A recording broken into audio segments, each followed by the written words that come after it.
Welcome back everyone to the channel. In this video, we're going to be doing the top 5 hottest takes in Fortnite in Chapter 5, Season 2. Now keep in mind this is just a week into the season as I'm recording this, so there is going to be a couple stuff that might change the next month or two, and I could make a separate video on looking at a review on what I've said. So without further ado, let's start off with the very first one. And the first one being, the Icarus wings are very overrated. Now, as to the reason why they're completely useless, there's actually two things that makes the wings liability. Now, first off is when you get shot in the air using the wings, it's basically guaranteed that your shields are cracked, and in most cases, you're basically dead or knocked. And the second reason is the nerf they did to the wings just recently, because less than 24 hours after the season released, they now have a height requirement to dive bomb, which is now 80 meters, which is really high, meaning you have to get up in the sky instead of lowballing it and trying to hit your enemies with a surprise with the dive bomb attack. Now, with the mobility itself, it is not bad at all. I do think that what they did bring in for the wings was really cool and a great idea. And I do hope that, they can do stuff like this in the future, because it is a really fun item to use. And speaking of fun items, the Thunder of Zeus, which just released, is also another item that just got released. And my second hot topic about the Thunder of Zeus is that it is mid. Now, it is not to say that it's bad. I do think that the weapon can be used very usefully in most situations. However, there is some stuff where people do need to watch out and be careful to keep using this, because if they use this wrong, it is going to be a complete liability. To give an example, you're in a 1v1 situation and you have the Thunder of Zeus. You hit him twice, which hits for 80 damage, but the guy can have enough time to grab his weapon, shoot you, and basically have a great chance of killing you. Now, the reason why is because the third bolt has a 2 to 3 second charge, meaning that the guy can at least spray you, can crack your shields easily. In zero builds, it is basically completely useless. Unless someone is high in builds and you can easily hit them, if you're in the wide open using this, you can easily get sprayed out of the sky. In builds, it's kind of a different story. It's not a bad weapon to be using. In fact, if you use the invasive dash with the Thunder of Zeus, it is pretty powerful, and it is pretty good if you use that combo. Now, the third topic that I really want to talk about, and the third hot take, would be the Dash medallion and how it is better than all three of the other medallions. Now, to explain how the medallions work this season, there's a total of 4 of them.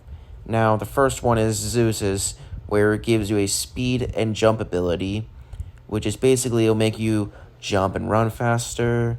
There's one for Siphon, and there's one for taking damage. And the Cypress medallion gives you an invasive dash. Now, why I think it is better out of the 4, well, you can do some nasty combos with this element.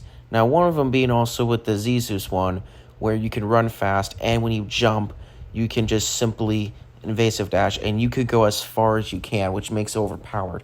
But the second one, which is more interesting, is the Thunder of Zeus, which I just talked about. Now, what you can do with this combo is deadly. So basically what you can do with it, you can use the Thunder of Zeus, then once you hit your first charge, you can dash, hit the second, and after that you can dash and hit the third one. Meaning that you can put your opponents completely off guard, which makes this a deadly combo. And I do think that this dash thing is definitely going to be so useful and competitive and everything, because of how likely fast movement you can be with it.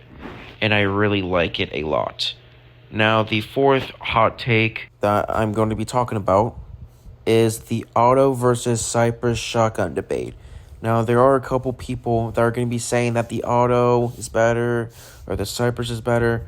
Well, I'm going to be looking at it in a stat point. And what I think, and I'm going to be one of those people, that the auto shotgun is by far better than the Cypress. Now, if you take a look at these stats, you might think that the Gatekeeper might be a better weapon than the auto. Now, What makes a difference is the fire rate and the magazine size. Now, if you pay attention very closely, the Frenzy Auto has 8 rounds and a 2.5 fire rate, compared to Gatekeeper's 3 and fire rate 1.7.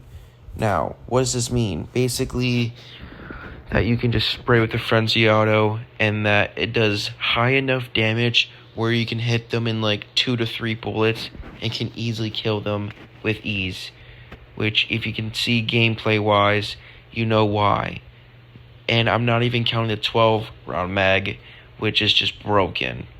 Now, the Gatekeeper, unless if it's a mythic or legendary modded, I am picking the Frenzy Auto every day of the week, and it's not even close. The final hot take that I'm going to be talking about. Chapter 5 Season 2 will be a top 5 Fortnite season of all time when it is said and done.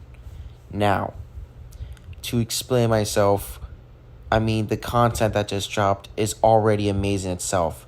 The medallions are very unique this season, where it has a bunch of abilities. The mythics are pretty good. The weapons are also really amazing as well.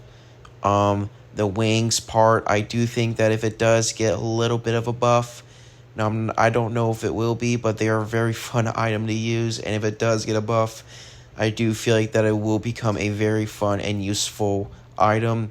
The Zeus weapon's amazing. They had 2 new biomes, which I haven't seen in a very long time of Fortnite. And I mean, I don't know if it ever happened, really. I kind of forgot. I mean, that's how, it's how cool it is, basically. I mean, and everyone's hopping on the game because of Lego Fortnite. And I mean, all these new game modes. I mean, everyone's just playing the game often more. And it makes it a lot more fun. I feel like this is probably one of the most balanced that Fortnite has been in a very long time. This is by far the best season we've had, possibly years, excluding OG Fortnite. But, I mean, this season, what it had to offer is really amazing. I do think that if they can keep going this direction for the next month or two, this could easily be top 5. It will definitely be in a God season tier list if I were to ever make one again. You also had the Battle Pass, which is by far one of the best Battle Passes we've had in a pretty long time. All of the skins are original besides the secret skin, which usually there's always going to be a collab skin in those, which is fine. But excluding from that, I mean, all the original skins fits the theme super well. I mean, you had all these Greek mythology skins. Even the ones that are usually not good does fit the theme really well with the characters and everything, and they look really, really good. And do I think that it could be a top 5 season? I highly doubt it. But I mean, with what direction that they're going to, there is a chance that this could happen. I mean, there's a bunch of loaded content that people already like a lot, and if they keep doing this for the next month or two, I won't be shocked that people will be calling it the best season we've had in the last year or two, and could potentially be one of the best seasons in Fortnite history. Thank you guys so much for watching. And before I end this video, my Instagram and Twitch are in the bio. You guys should go follow those. Instagram will be doing updates, and Twitch I will be doing streams there. I will see you guys later. Peace.